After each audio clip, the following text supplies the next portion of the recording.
E dunque è arrivata Sara Gusperti, si va quindi a completare il podio dei 100 stile libero ragazze. Gusperti, Zarpellone, Gnoato, l'oro, l'argento e il bronzo. Noi proseguiamo con la premiazione dei 100 stile libero maschili, categoria ragazzi.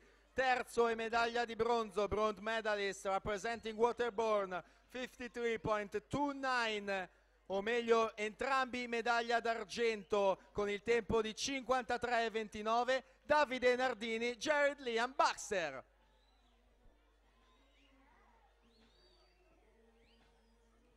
E la medaglia d'oro va al Francesco Peron, 52.43, Sporting Club Noale.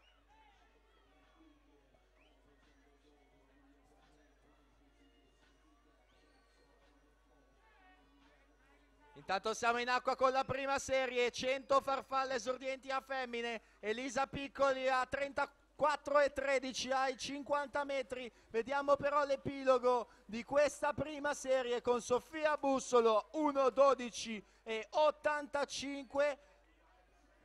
Poi la Cappelletto 1,13,30, ma aveva nuotato meno Sofia Sartori, che dunque va a vincere i 100 farfalle esordienti a femmine. La classifica finale dovrebbe essere Sartori, Bussolo e Cappelletto.